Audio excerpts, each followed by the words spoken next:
Salut mes Nakamas, c'est Doc, j'espère que vous allez bien. Bienvenue pour la deuxième partie de cette critique analyse du chapitre 824. Je ne pouvais pas faire autrement, encore une fois, il y a eu trop d'informations là-dessus. Qu'est-ce qu'on va voir dans ce chapitre? On va voir tout simplement Kaido et on va voir aussi Big Mom. Donc ça va être quelque chose qui va être axé sur les empereurs et on va bien sûr parler de Sanji et de son papounet.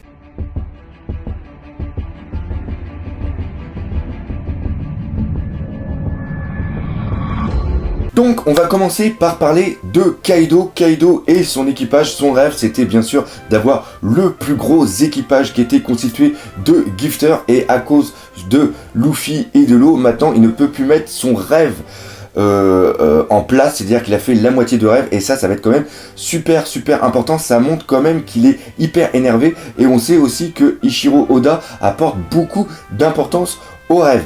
Donc ça c'est quand même une information qui est pas à laisser à la légère. Et justement le fait de parler de ce rêve et le fait que Jack ce soit un homme poisson ou un non-homme poisson comme je l'ai dit dans ma précédente vidéo, on peut penser que les autres calamités soient aussi des personnes liées aux bêtes. Donc on peut imaginer que l'autre, vu qu'il y a 3 calamités, on peut imaginer que la deuxième calamité soit carrément un mix. Pourquoi pas, on sait qu'il y en a plein qui sont partis, donc pourquoi pas un qui rejoint l'équipage de Kaido, et le troisième, ça soit tout simplement un reptilien. Car les reptiliens, on n'en a pas encore entendu parler, enfin, on ne les a pas encore vus dans l'univers de One Piece, mais on en a déjà entendu parler, le fait qu'ils étaient marqués dans la liste des enchères, ouais, c'est ça, et il y a peut-être quelque chose qui va tourner autour de ça. Ça serait vraiment excellent d'imaginer que justement Kaido, vu qu'il va avoir un équipage que de bêtes, qu'il ait les calamités, c'est-à-dire ses bras droits qui soient carrément des bêtes en elles-mêmes, je trouve que ça serait absolument génial. Kaido est en train de devenir je dirais pas un personnage attachant, mais un personnage qu'on va aimer. C'est-à-dire que déjà on a eu le teaser quand il fait du saut à l'élastique sans élastique à plus de 10 000 mètres d'altitude. Ça c'était quand même assez dingue. Maintenant le fait de voir que c'est un mec qui a un rêve et qui pleure parce qu'il boit de l'alcool, et que l'alcool a justement plusieurs facettes, et qu'il soit, je dirais pas bipolaire, mais qu'il soit carrément multipolaire, qu'il ait plusieurs personnes à plusieurs facettes à l'intérieur qui est lié justement à l'alcool, c'est-à-dire qu'à un moment il boit, il est triste, il pleure, et juste au moment d'après il boit, et là bim, tout de suite il passe avec l'alcool méchant, parce qu'on sait tous que chacun ressent l'alcool différemment. Il y a des potes qui sont sympas, il y a des potes qui sont rigolos, il y a des potes qui sont super chiants, il y a des potes qui vont vouloir casser la gueule. D'ailleurs ceux-là, les mecs qui veulent casser la gueule à tout le monde, c'est les plus chiants d'ailleurs à gérer. T'es obligé de leur foutre une putain de bouffasse dans la tête et de les maîtriser pour après leur faire réagir que... D'ailleurs tu sors plus avec après. Et je suis en train de m'égarer. Oui, je suis en train de m'égarer. Tout ça pour dire que à travers ça, on voit que Kaido est quelqu'un qu'on ne sait pas comment il va réagir par rapport à certains éléments s'il boit de l'alcool. D'ailleurs, le fait qu'il ait décidé de sauter, qu'il ait décidé de crever, c'est peut-être aussi quelque chose qu'il a fait suite à avoir bu beaucoup d'alcool, ou il a eu de l'alcool super mélancolique et qu'il voulait mourir. On peut l'imaginer aussi comme ça, donc ça pourrait être assez génial. Mais tout ce qu'on sait, c'est que Kaido, il a quand même une putain de force. Déjà, voir l'équipage avec les affiches de l'équipage de Luffy ou même de l'eau comme ça, et parler, je dirais pas d'égal avec Kaido, mais de pouvoir lui parler, lui dire faut pas sous-estimer justement Luffy, et voir la réaction de Kaido avec le coup de massue et le mec comment on le voit voler, c'est encore une fois, c'est seulement qu'une image, mais la disproportion de celle-ci est absolument gigantesque. C'est-à-dire que on voit l'île au loin toute petite, on voit la traînée de fumée, puis on imagine le mec presque faire le tour du monde de One Piece et arriver dans le... J'ai juste d'imaginer l'image, mais ça serait tellement génial. Là, l'autre il fout le coup, puis là un petit peu comme dans Obélix et les 12 travaux, les 12 travaux, c'était... C'est les 12 travaux d'Astérix, ça aurait été absolument génial. Ou après voir une sorte de running gag où après on voit dans une autre case par rapport à la rêverie, ou je sais pas, tu vois le mec qui passe là, ça pourrait être vraiment génial. Je suis en train de partir dans un délire, je sais pas du tout ce qui m'arrive. Enfin bref, on voit la puissance du mec, et la puissance a été rajoutée par rapport à Kid. Toute la symbolique qui a été faite à travers lui, c'est-à-dire que c'est un mec hyper cruel, qui n'a peur de rien, qui affronte n'importe qui et qui arrive toujours à s'en sortir. je dirais pas sans égratignure, parce que vu qu'il lui manque un bras, il a dû quand même bien il a dû morfler contre quelqu'un, mais le fait qu'on le voit comme quelqu'un de plus puissant et qui est l'une des primes les plus importantes au niveau des Rocky, montre que ce mec, il en a dans le pantalon. On va pas dire le contraire. Et le voir réduit à un état de lock, c'est dingue, on est prêt, on voit un mec comme ça dans la rue, tu lui files une pièce, quoi. C'est aussi simple que ça. Là, le mec, il est... C'est encore une fois, j'étais super surpris de le voir.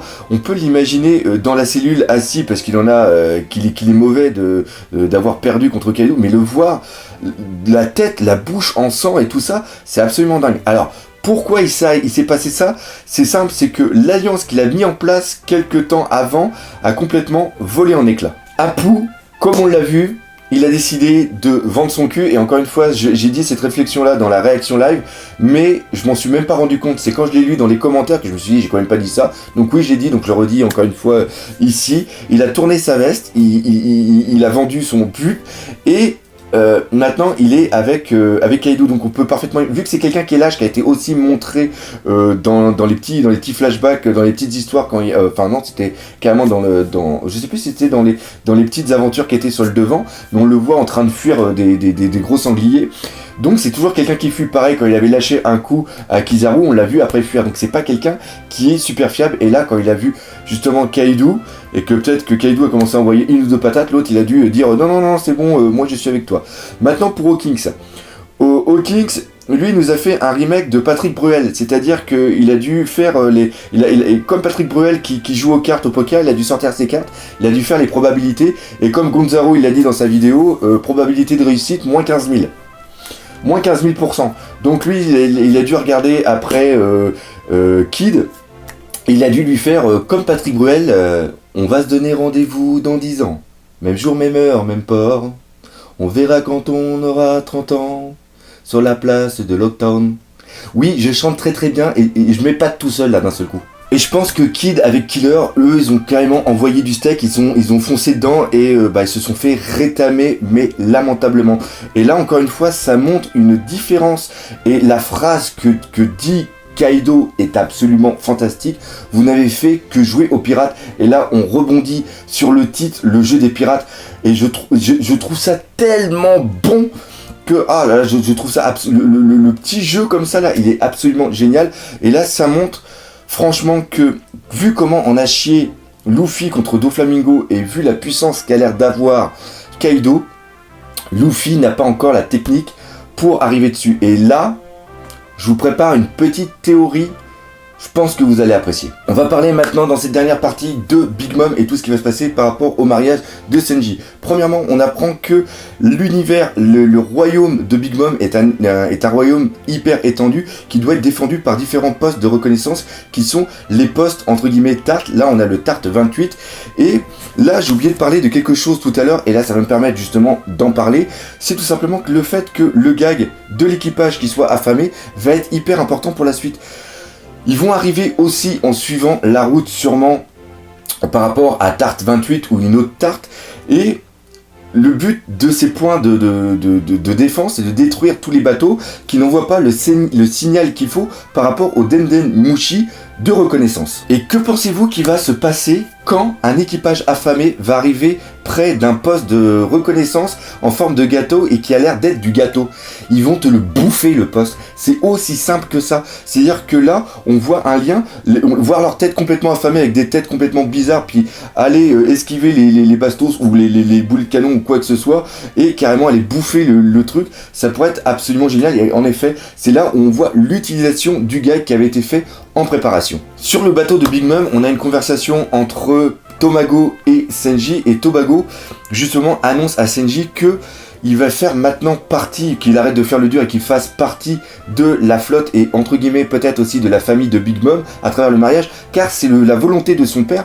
Et il annonce aussi que maintenant le Germa 66 va faire partie intégrante de la flotte de Big Mom. Et ça, c'est quand même assez important parce que le Germa 66 avait l'air d'être une organisation hyper puissante et il doit y avoir des mouvements au niveau du Nouveau Monde, des déplacements de force pour que le Germa 66 décide vu qu'il est dans l'ombre, il doit quand même avoir pas mal d'informations, décide de rejoindre la flotte de Big Mom. Et justement pour entériner ce déplacement, cette alliance, c'est le but du mariage de Senji et aussi de Pudding. Sauf que Senji, il est pas ok et il monte bien à Tamago, c'est-à-dire que ses mains qu'il possède sont faites pour faire à manger à ses Nakama et non pas à d'autres personnes, surtout des personnes qui n'hésitent pas à trahir et à tuer l'un des leurs. Et là, on va parler d'un truc pour moi qui est hyper important, c'est la symbolique par rapport à Big Mom et la relation qu'il y a entre son équipage. Avec un nom comme Big Mom, on pouvait imaginer qu'il y ait une sorte de relation de famille au sein de l'équipage, au sein de la flotte.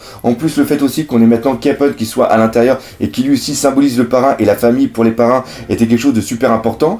Pour moi, c'était quelque chose de bon, alors que ce n'est pas du tout le cas, car Tamago a absolument aucun ressenti par rapport à la mort de Pecoms, pour sans penser que ça pouvait être vraiment des très très bons amis, tout simplement parce que Pecoms a laissé libre cours à ses sentiments. Et ça, c'est en totale opposition par rapport à l'équipage de Barbe Blanche. On voit par exemple que ça a été Squardo quand il fout carrément un coup d'épée à travers le torse de Barbe Blanche par rapport à la manipulation qu'il y avait eu sur Marineford avec Akainu. Il excuse son fils en lui disant qu'il est un idiot, et on voit aussi que tout au long, toute la symbolique qu'il y a dans cet équipage et la famille, et que la famille est vraiment primordiale. Alors que là, avec Big Mom, malgré encore une fois tous les liens qu'on peut imaginer de la famille, ce n'est pas du tout le cas. Et ça, c'est très important pour nous, car Pecoms va revoir Big Mom dans la mentalité et dans peut-être aussi l'espoir de faire encore partie de leur famille, de leur équipage. Or, ce n'est pas du tout le cas, car Tamago a bien dit que Pecoms avait eu une faiblesse par rapport à ses sentiments, et je pense que les faiblesses ne sont pas tolérées, et s'il a eu une faiblesse une fois, il pourrait l'avoir une deuxième fois. Et ça, c'est absolument génial, car ça transforme le personnage de Pecoms en devenant un semi-allié, devenant maintenant un total allié. Et pour moi, encore une fois, il va y avoir une flotte dans la flotte justement de Luffy. Il y aura un équipage de Minx, et dedans il y aura Pedro, il y aura les mousquetaires, il y aura Vanda, il y aura Sicilian, et maintenant il y aura Pecoms. Et ce qui est vraiment excellent, c'est que Pecoms a un lien de famille avec Pedro. On peut imaginer que Pecoms est quitté pour aller à l'aventure et retrouver une autre famille à travers Big Mom, et là maintenant il va voir que sa vraie famille, c'est celle du sang, et c'est justement Pedro. Et là on peut avoir encore une fois, on peut jouer sur une certaine sensibilité, et Ichiro Oda adore jouer là-dessus, et ça annonce plein de choses sur le futur, parce que Pecoms à un moment va pouvoir vraiment trahir Big Mom, vu qu'il va être carrément refoulé, il va pas supporter le fait d'avoir été exclu, et il va devenir un personnage hyper important pour la suite des événements et surtout le sauvetage de Senji. Je vais maintenant reprendre le passage où on voit les mains de Senji qui sont quand même hyper importantes, c'est une case et c'est vraiment montré, et on sait que son père a l'air d'être quelqu'un de vraiment cruel. Senji s'est sûrement enfui, il a décidé de couper les lions, on sait pas comment va être la rencontre, mais pour le Germa 66, l'alliance avec Big Mom doit être quelque chose de primordial et peut-être même de vital. Et quand son fils va aller lui expliquer, de dire tu fais ce que tu veux, mais moi maintenant je te dis non, que je me marie pas avec elle même si elle est belle, ça on va en parler plus tard, et maintenant moi je me casse, retrouver ma véritable famille qui est Luffy et les autres membres de l'équipage. Le père va péter les plombs, et peut-être qu'on va passer dans quelque chose de vraiment horrible, c'est-à-dire qu'il va lui massacrer les mains.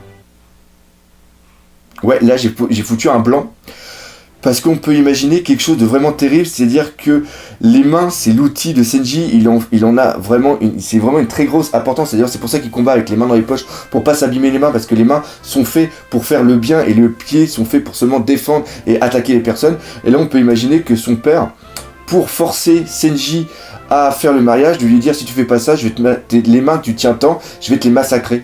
Et là on peut imaginer qu'il va y avoir une torture, et pourquoi pas à un moment qu'on va voir Senji avec être infirme des mains ou quoi que ce soit, et ça pourrait être vraiment un truc qui va nous prendre au cœur, parce qu'on adore Senji, et le voir se faire mutiler les mains est vraiment quelque chose qui va nous toucher, et je sais que Ichiro Oda est parfaitement capable de faire un truc aussi cruel. Et je vais garder le meilleur pour la fin, tout simplement la photo de Pudding qui a été montrée par Vito, et il y en a beaucoup qui disent putain c'est sûr, je l'avais dit depuis très longtemps, c'est la fille aux 3 yeux. Je pense que ce n'est pas elle, c'est trop évident, c'est trop gros. On sait que c'est la 35e fille, et que l'autre, la fille aux 3 yeux, c'est peut-être aussi une fille de Big Mom qui est peut-être plus âgée, c'est peut-être une grande sœur de elle, mais ce n'est pas la fille aux 3 yeux. C'est trop évident, c'est trop flagrant par rapport au fait que Senji a un problème avec aussi au niveau des yeux par rapport à ses sourcils, le fait qu'elle ait 3 yeux, que ses chiffres 3, que Senji, San, ça veut dire 3, qu'il y ait plein de trucs par rapport au chiffre 3, que c'est super important, quoi que ce soit.